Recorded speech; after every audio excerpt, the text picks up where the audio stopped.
जय हिंद साथियों, स्वागत है आपका अपने YouTube channel long walk GK में। साथियों, आज मैं बात करने वाला हूँ बेराट सभ्यता के बारे में और नलियासर सभ्यता के बारे में।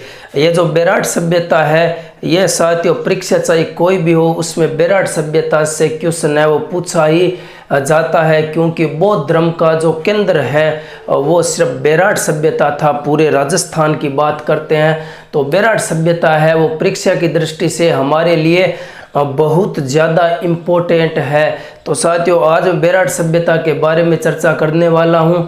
तो साथियों, चलते हैं हमारे इस वीडियो पर। तो सबसे पहले बात करूंगा साथियों बेराट सभ्यता के बारे में। साथियों, आपको बेराट सभ्यता है वो याद कराने की मैं है वो प्रबल कोशिश करूंगा। साथियों, बेराट सभ्यता के बारे में सबसे पहले आपको याद ये होना चाहिए कि ये बेराट सभ्यता कहाँ पर है।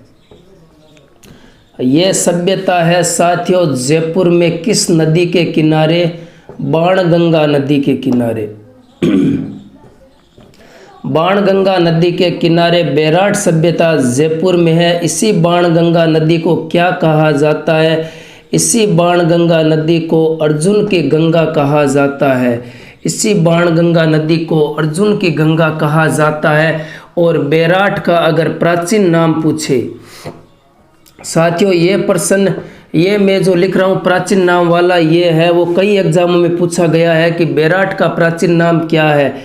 बेराट का प्राचीन नाम आता है विराटनगर।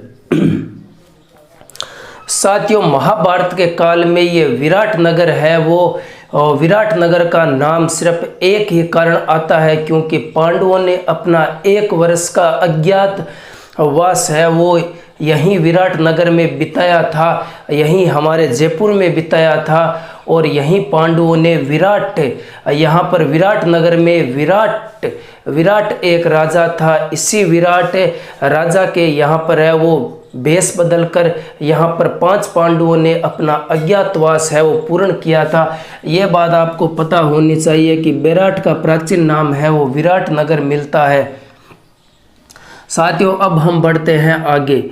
अब बेराट की बात करें, बेराट में एक नाम आता है, बेराट में आता है एक तो है साथियों, बेराट में एक है बिज्जक की पहाड़ी बोल दो या डूंगरी बोल दो, बात एक ही है। एक है भीम की डूंगरी,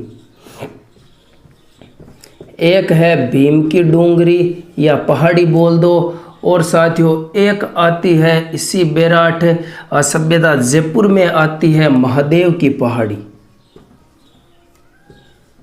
महादेव की पहाड़ी बोल दो चाहे डूंगरी बोल दो। साथियों, बिज्जक की पहाड़ी पर सबसे पहले पहुंच जाता है 1837 में पहुंच जाता है कैप्टन बर्ट पहुंच जाता है। कैप्टन बर्ट पहुंच जाता है, कैप्टन बर्ट यहाँ पर पहुंच जाता है। और साथियों, आपको एक बात और याद रखनी है कि राजस्थान में एकमात्र बौद्ध धर्म का केंद्र बिंदु, बौद्ध धर्म का केंद्र बिंदु अगर पूछे तो बेराट सभ्यता जयपुर केंद्र बिंदु। ये बात भी आपको याद रखनी ही होगी। राजस्थान में एकमात्र बौद्ध धर्म का केंद्र बिंदु। साथियों, इसी बिज्जक की पहाड़ी पर 1837 में कौन पहुंच जाता है? कैप्टन बर्ट नाम का एक अंग्रेज पहुंच जाता है। यहाँ पर पहुंचने के बाद में यहाँ पर उसे मिलता है, यहाँ पर बौद्ध मठ मिलता है। क्या मिलता है? यहाँ पर उसको बौद्ध मठ मिलता है, यहाँ पर उसको बौद्ध मंदिर मिलता है। ये दोनों के बारे में जब वो विश्लेषण करता है तो इसे पता चलता है कि यह बौद्ध मठ और बौद्ध मंदिर है जो हीनयान संप्रदाय से संबंधित है। हीनयान संप्रदाय से संबंधित है बौद्ध मंदिर और मठ। थोड़ी दूर और आगे जाता है, आगे जाने के बाद में यहाँ पर उसे है वो भाबरू का शिलालेख मिलता है। क्या मिलता है? भाबरू का शिलालेख मिलता है उसे। यहाँ पर कैप्टन बर्ट को यहाँ पर भाबरू का शिलालेख मिलता है। और साथियों, इसी भाबरू के शिलालेख में साथियों यही बाबरों का शिलालेख है, वो हमें पता होना चाहिए कि यही बाबरों का शिलालेख है वो ब्राह्मी लिपि में लिखा गया है। यह अशोक से संबंधित आता है, सम्राट अशोक से संबंधित बाबरों का शिलालेख आता है। और साथियों इसी बेराट सभ्यता में कैप्टन बर्ट ने बाबरों के शिलालेख की खोज की थी। और साथियों इसी बाबरों के शिलालेख में जो बौद्ध धर्म के 3 रत्न आते हैं, बौद्ध धर्म के 3 रत्नों के बारे में जिक्र किया जाता है। बौद्ध धर्म के त्रिरत्न, बौद्ध धर्म के त्रिरत्न आते हैं, बुद्ध आता है, धम्म आता है, संघ आता है, बुद्ध धर्म संघ, बुद्ध धम्म संघ। ये बौद्ध धर्म के त्रिरत्न है, वो एकमात्र पूरे भारतवर्ष में एकमात्र है। वो बाबरों के शिलालेख से बौद्ध धर्म के त्रिरत्नों के बारे में हमें जानकारी मिलती है, एकमात्र है ये पूरे भारतवर्ष में। और साथियों अगर बात करें ये बाबरों का शिलालेख है वो वर्तमान में कहाँ पर है? साथियों ये वर्तमान में है वो कोलकाता म्यूजियम में रखा हुआ है, कोलकाता म्यूजियम में रखा हुआ है। कोलकाता म्यूजियम में बाबरों का शिलालेख है वो रखा गया है। तो साथियों ये बातें आपको याद होनी चाहिए, पूरी बातें। साथियों बिज्जक की पहाड़ी या बिज्जक की डूंगरी पर 1837 में कैप्टन बर्ट एक अंग्रेज अधिकारी यहाँ पर पहुँच जाता है। यहाँ पर पहुँचने के बाद में बिज्जक की पहाड़ी पर यह कुछ बौद्ध मठ और बौद्ध मंदिर देखता है। और इन्हें देखने के बाद इसे पता चलता है कि यह तो हीनयान संप्रदाय से संबंधित है। और कुछ दूरी पर चलता है, इसी बिज्जक की पहाड़ी पर चलता है तो इसे बाबरों का शिलालेख दिखाई देता है। बाबरों का शिलालेख है वो ब्राह्मी लिपि में लिखा गया है। और साथियों बाबरों का शिलालेख है वो वर्तमान में कोलकाता म्यूजियम में है। बाबरों के शिलालेख से भारतवर्ष में एकमात्र, पूरे भारतवर्ष में एकमात्र है वो बौद्ध धर्म के त्रिरत्नों की जानकारी है वो इसी बाबरों के शिलालेख में मिलती है। यही त्रिरत्न के नाम आते हैं बुद्ध धम्म संघ। तो साथियों ये बातें आपको पता होनी चाहिए। अब चलते हैं हम आगे और बात करेंगे। साथियों अब आगे बढ़ते हैं, तो आगे बढ़ने के बाद में हम बात करेंगे। साथियों अब हम बात करेंगे, बिज्जक की पहाड़ी की बात कर ली, अब मैं बात करूंगा भीम डूंगरी या भीम पहाड़ी। यही भीम डूंगरी और यही भीम पहाड़ी ये दोनों एक ही है, यह जयपुर में है। तो साथियों यहाँ पर है वो क्या होता है, यहाँ पर है वो, यहाँ पर क्या होता है, कैप्टन बर्ट के जाने के बाद में यहाँ पर फिर एक अंग्रेज अधिकारी 1871 और 72 में आता है, उसका नाम होता है कार्लाइल। साथियों इसी कार्लाइल ने यहाँ पर है वो अशोक के दूसरे शिलालेख की खोज की थी। साथियों इसी कार्लाइल ने यहाँ पर है वो सबसे पहले है वो खोज किसने की थी? सबसे पहले खोज है वो कैप्टन बर्ट ने की थी। अशोक के पहले शिलालेख बाबरों के शिलालेख की खोज की थी। और साथियों जो सेकंड शिलालेख आता है, दूसरा शिलालेख की खोज है वो किसने की थी? तो कार्लाइल ने की थी। कब की थी? 1871-72 में की थी। कहाँ पर की थी? भीम डूंगरी पर की थी सेकंड शिलालेख की खोज।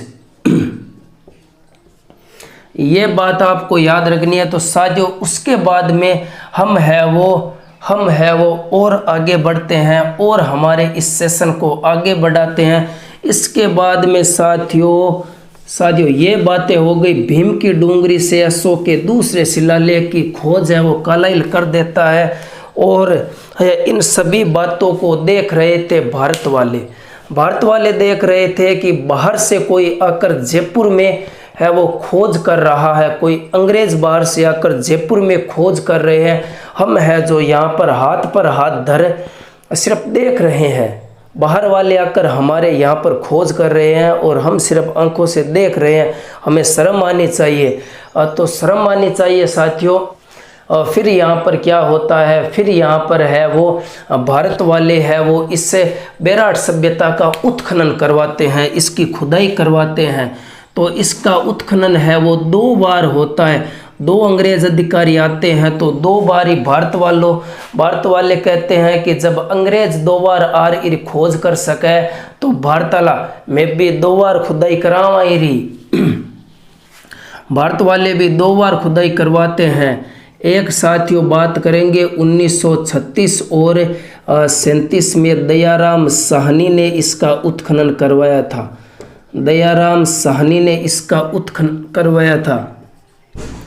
एक साथियों 1962 और 63 में नील रतन और कैलाश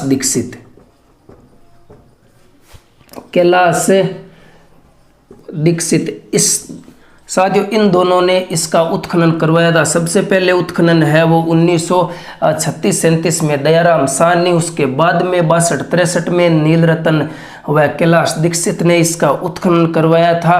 और साथियों आगे बात करें तो साथियों आगे हम बात करेंगे इसी के बारे में बात करेंगे।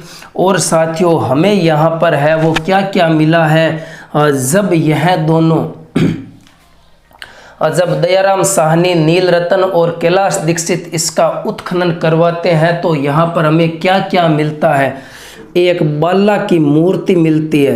बाला मतलब छोरी, लड़की। बाला की मूर्ति मिलती है जिसके सिर व पैर दोनों नहीं है।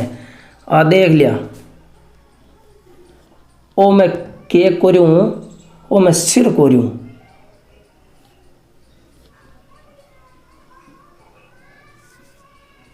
ए पैर गोर दिया, सिर और पैर दोनों ही वो नहीं।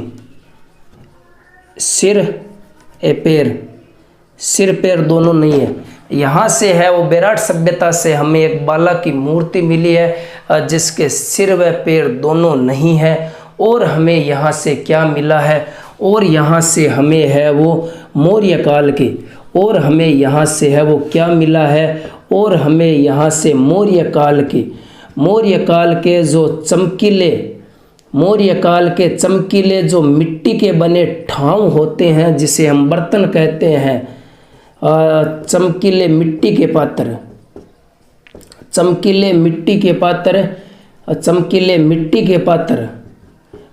पात्र या मिट्टी के बर्तन जिसे क्या कहा गया है, अन्न पीबी ये कहा गया है। मौर्य काल के यहाँ पर है वो चमकीले मिट्टी के पात्र मिले हैं जिसे अन्न पीबी कहा गया है। और हमें यहाँ से क्या मिला है, और हमें यहाँ से है वो क्या मिला है, और हमें यहाँ से है वो अलंकृत घड़ा मिला है।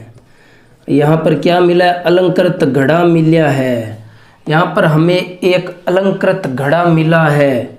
और हमें यहाँ से क्या मिला है, हमें यहाँ से स्वास्तिक का चिन्ह मिला है। यही स्वास्तिक का चिन्ह है वो कालीबंगा से भी मिला है। और आगे बात करें हमें यहाँ पर है वो 36 है वो मुद्राएं मिली है, 36 है वो सिक्के मिले हैं।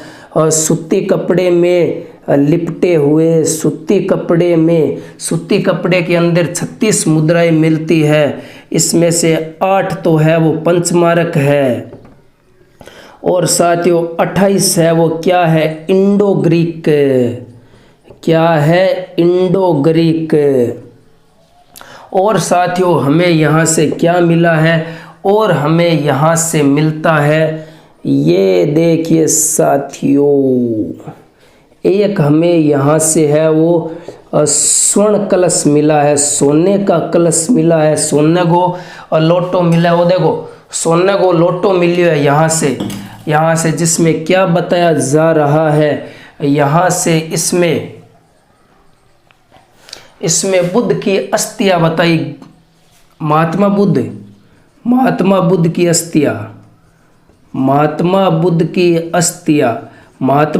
की अस्थियां है वो बताई जा रही है इस स्वर्ण कलश में। ये कहा गया है कि इस स्वर्ण कलश में महात्मा बुद्ध की अस्थियां भी है। और साथियों आगे बात करेंगे जो यहाँ पर है वो इस बेराट सभ्यता का पतन है वो शैव धर्म के जो शासक आते हैं, शैव धर्म को मानने वाले भगत आते हैं, हुणों ने इस सभ्यता का पतन किया था। हुणों ने इस सभ्यता का पतन किया था। तो साथियों ये थी हमारी बेराट सभ्यता। और साथियों आगे हम बात करेंगे नलियासर सभ्यता के बारे में।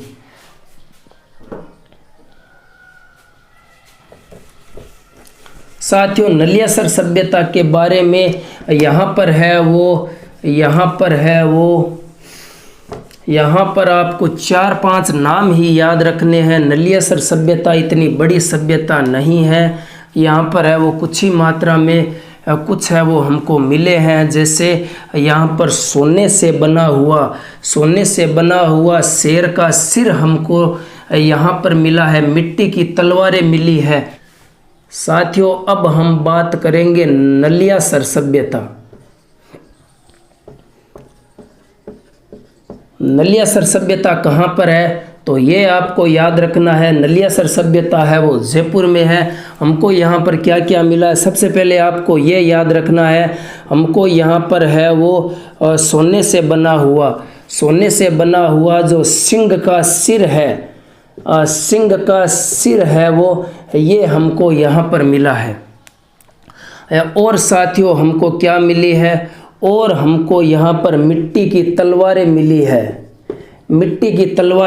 है। तो हड्डी का बना पासा मिला है। हड्डी का बना पासा हमको यहाँ पर मिला है। और साथियों हमें यहाँ पर क्या मिला है, तांबे की घंटियाँ मिली है। हमको यहाँ पर है वो तांबे की घंटियाँ मिली है। साथियों आपको एक और याद रखना है, जो मिट्टी को तोलने के बाट आते हैं, मिट्टी को तोलने के जो बाट आते हैं वो भी हमको यहाँ पर मिला है।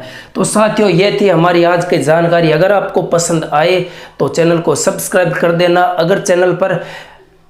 अगर साथियों वीडियो पर नए हो तो वीडियो को एक लाइक कर देना। जय हिंद, जय भारत।